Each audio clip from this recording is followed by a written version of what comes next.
Speaking as a doctor and a mother, I believe there's nothing more important than giving babies a healthy start in this world.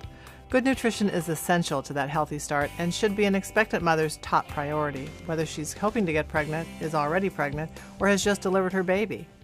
But the sad reality is that too many newborns don't get the healthy nutrition they need to thrive. In fact, according to the World Health Organization, close to 3.6 million infants die during the first 30 days of life. Two-thirds of these neonatal deaths occur in southern Asia and sub-Saharan Africa.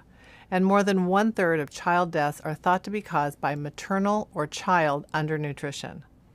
Pregnant women often have one or more deficiencies in micronutrients. The most common deficiencies are in key nutrients such as folate, iron, zinc, and vitamins A, B6, B12, vitamin C, E, and riboflavin.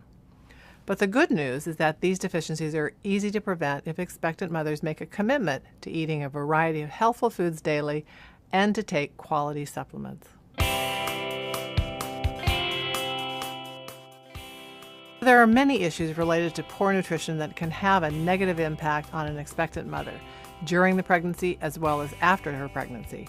One of the most dangerous of these is anemia, which is often caused by iron deficiency and affects more than 2 billion people around the world.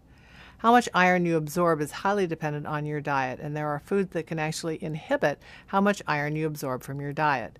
Tea and coffee, for example, are two commonly consumed beverages that can actually inhibit iron absorption. Pregnant women with significant anemia may have an increased risk for poor pregnancy outcomes, including early delivery and low birth weight of the baby.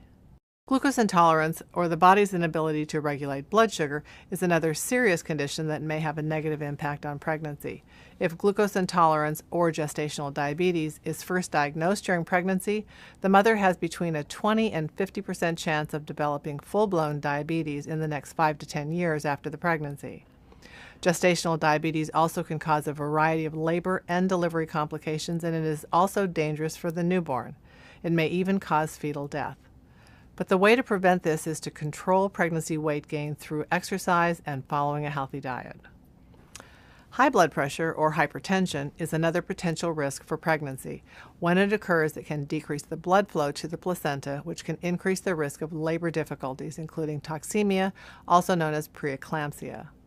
Poor nutrition, including inadequate intakes of vitamin D, diets that are high in sodium or low in potassium, as well as just being overweight, can all increase the risk for hypertension.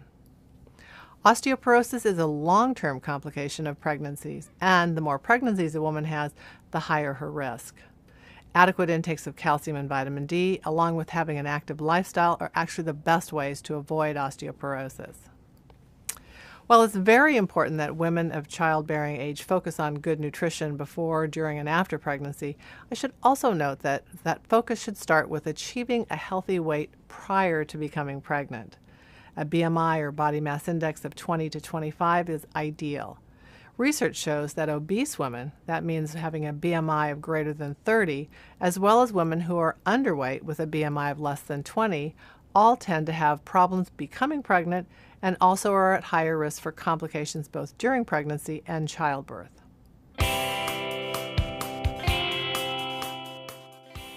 Unfortunately, in Malaysia, for example, the number of obese women is on the rise, growing from 7.6% in 1996 to over 17% just 10 years later in 2006. This increase has serious implications for pregnancy complications and for child health.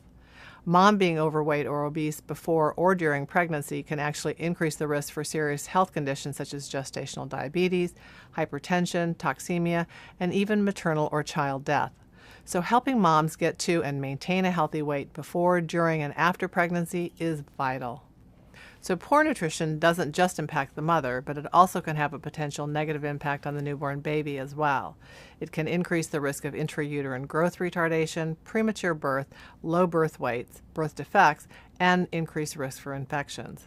I mentioned maternal anemia earlier, and I wanted to add that anemia doesn't just affect the mom, but can also create an iron deficiency in newborns, which puts the baby at increased risk for delayed growth and development. Obesity, type 2 diabetes, and hypertension may all take root in a child during early development through gestation and lactation.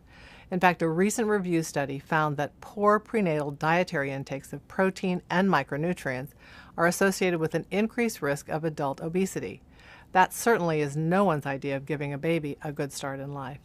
So maternal nutrition has a long-lasting impact.